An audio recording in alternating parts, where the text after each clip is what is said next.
Hello, যারা শুনছেন কেমন আছেন বন্ধুরা? দিনা চলে আসা হিতৈষী থেকে অনেক অনেক ভালোবাসা, বিনম্র শ্রদ্ধা। যারা হিতৈষীকে হিতৈষী বানিয়েছেন তাদের কৃতজ্ঞতা, এবং চ্যানেলটি ভালো লাগলে সাবস্ক্রাইব করে যাবেন।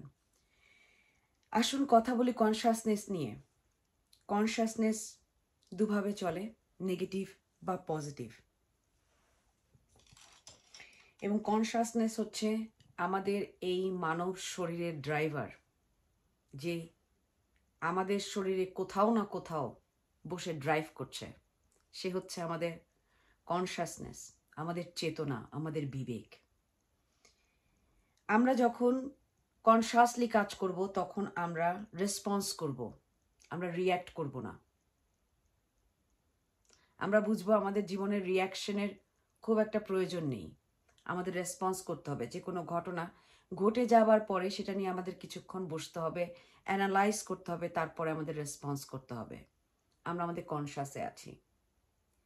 এবং অনেক সময় আমরা আমাদের রেসপন্স এত দেরিতে করি যে আমাদের ইউনিভার্স আমাদের জন্য যা রেডি করে রেখেছে তা আমাদের সার্ভ করতে পারে না, কারণ কোনো ঘটনার কোনো রেসপন্সই আমাদের ভেতরে নেই। তো জীবনের রেসপন্স হওয়া জরুরি, যেখান থেকে আমরা আমাদের রেসপন্সিবিলিটিগুলোকে প্রাধান্য দিতে শিখি জীবনে। আর একভাবে আমরা মানে আমাদের কনসাসটা নেগেটিভ হতে থাকে যখন আমরা প্রজেক্ট করে চলি। আমাদের প্রিভিয়াস এক্সপেরিয়েন্স থেকে যখন আমাদের অ্যাকশনগুলো প্রজেকশন হয়ে যায়। আমার বাবার কোনো নেগেটিভ জিনিস যেটা আমি এখনও করছি, আমার মায়ের সাথে আমার কোনো রিলেশনশিপে মায়ের উপরে যে আমার ডাউটটা ছিল, সেই ডাউটটা এখনও আমার সব রিলেশনশিপের ভেতরে এসে পড়ছে। আমরা যখন প্রজেক্ট করি, আমরা যখন আমাদের সাবকনশাস অ্যান্ড আনকনশাস মাইন্ড থেকে আমাদের ডিসিশনগুলো নেই, আমরা প্রজেক্ট করে চলি, তখন আমরা অনেকটা নেগেটিভভাবে চলি। আমরা আমাদের প্যাটার্নগুলো দেখতে পারি না, যে আমাদের জীবনের কোন প্যাটার্নগুলো আসলে আমাদের বর্তমান নষ্ট করছে, আমাদের অতীত নষ্ট করেছে এবং আমাদের ভবিষ্যৎ নষ্ট করবে, তাতে কোনো সন্দেহ নেই। এবার আসুন রিয়েলাইজেশন, পজিটিভ কনসাসনেস, রিয়েলাইজেশন। যখন আমরা বুঝতে পারি আমাদের জীবনটা আমাদের একার নয়, যখন মাতৃগর্ভে আমরা এসেছি তখন থেকে আমরা একা নই। মাতৃগর্ভ থেকে পৃথিবীতে আসার পরেও আমাদের জীবনটা আমরা একা কাটাইনি। আমাদের এনার্জি বডিতে রয়েছে অনেক মানুষের আইডিয়া, অনেক মানুষের কথা, অনেক মানুষের প্যাটার্ন, অনেক মানুষের পজিটিভ ভাইব, অনেক মানুষের নেগেটিভ ভাইব। উই রিয়েলাইজ করি, আমরা বুঝতে পারি আমাদের ভেতরে যে আমি রয়েছে, সেই আমিটা সবসময় একরকম ছিল। সেই আমিটা যখন আজ অন্যরকম, তার মানে সেই আমির সাথে যে এনার্জি সোর্সগুলো জয়েন্ট হয়েছে সব আমাদের নয়। এই আমিটা কি? এই আমিটা হচ্ছে সেই কনসাসনেস। দেখুন, আমি দিনা, এটা আমার হাত। আমার হাত আমি নই, এটা আমার হাত। আমরা যখন বলি আমার এটা, আমার ওটা, আমার নাম, আমার বাড়ি, আমার বাবা, সেটা আমার, সেটা আমি নই। আমরা যখন সেই আমিতে ফোকাস করতে না পারি, তখন আমাদের বর্তমান সে কি হতে থাকে এবং সাথে আমাদের ভবিষ্যৎ সেই কি হওয়ার সম্ভাবনা অনেক বেশি থেকে যায়। তো এই কনসাসনেসে আমরা কিভাবে আসতে পারি? আমাদের বডিতে ছোটবেলা থেকে এই পর্যন্ত সব কিছুর পরিবর্তন হয়েছে। সব কিছুর পরিবর্তন হয়েছে।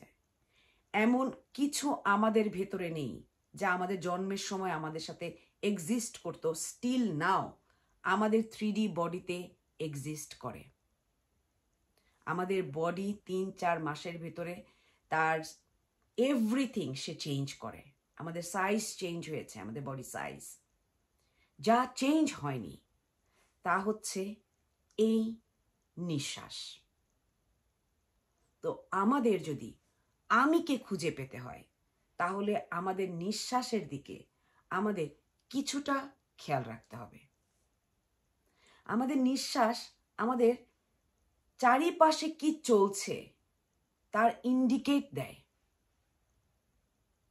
যখন আমার বডি প্যানিক মুডে থাকে, আমার মাথায় যদি কোনো দুশ্চিন্তা থাকে এবং আমার বডি প্যানিক মুডে থাকে, আমার নিঃশ্বাস ছোট হতে থাকবে। যখন আমার নিঃশ্বাস ছোট হতে থাকবে, অনেক সময় আমরা অনেক হাঁটাচলা করি, অনেকে নখ চাবাই, আমরা এংজাইটিতে আছি। আমাদের নিঃশ্বাস আমাদের বলে দেয় আমাদের কোথায় খেয়াল করা উচিত, কোথায় খেয়াল করা উচিত না। কারণ এই নিঃশ্বাসটাই জন্ম থেকে এই পর্যন্ত আমাদের সাথে স্টিল রয়েছে এবং আমাদের এই শরীর যখন আমরা ছেড়ে যাব, সেই আমাদের এই শরীরটা ছেড়ে যাবে, তখন নাম হবে এই শরীরটার দিনার শরীর, দিনা নয়। তার মানে দিনার শরীর এবং দিনা দুটো আলাদা জিনিস, এবং সেই আলাদা জিনিসটাই হচ্ছে আমি, আই অ্যাম। আমাদের এই নিঃশ্বাসটা, আই অ্যাম, এই স্থিতিটা আমরা নিয়ে জন্ম হই। বিভিন্ন কারণে সেই স্থিতিতে আমরা থাকতে পারি না, এবং এই স্থিতিতে ফিরে আসার জন্য 4 সেকেন্ড নিঃশ্বাস নিন, 4 সেকেন্ড হোল্ড করুন, 8 সেকেন্ড নিঃশ্বাস ছাড়ুন। আপনার সারা দিনের স্ক্যাজুয়ালে কিছুটা প্রকৃতির কাছে যাবার চেষ্টা করুন। গাছের পাশে দাঁড়িয়ে গাছকে দেখুন, নিঃশ্বাস নিন।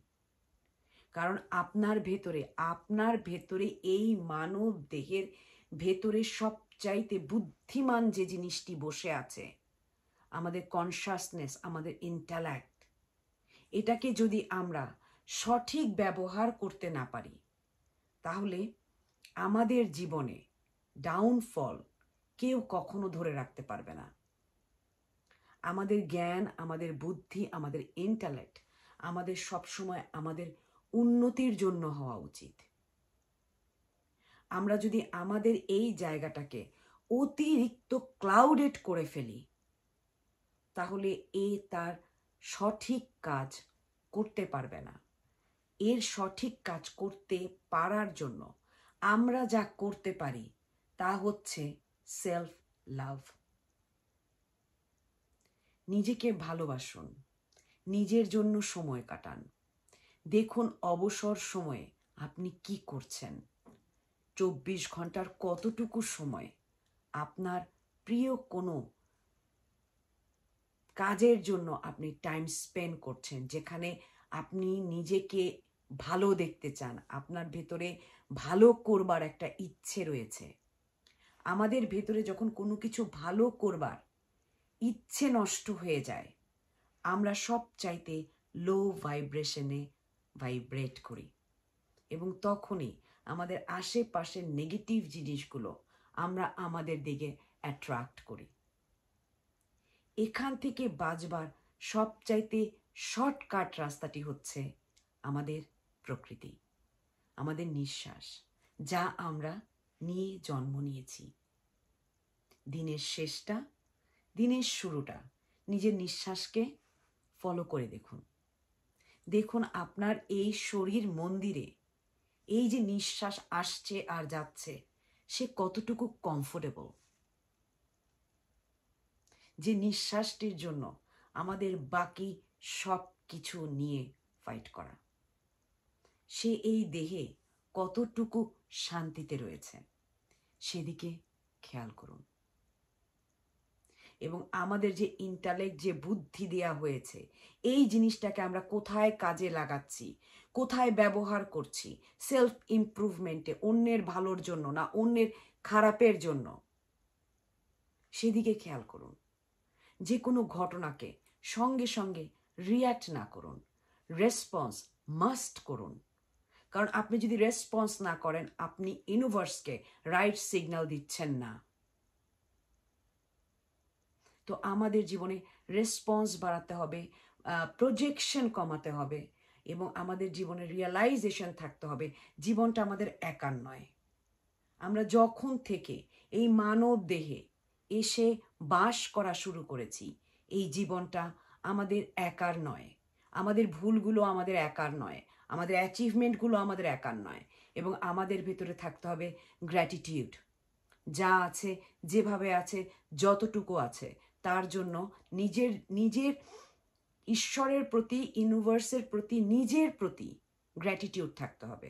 উইদাউট গ্র্যাটিটিউড ইউনিভার্স আমাদের কখনো ভালো কিছু সার্ভ করতে পারবে না।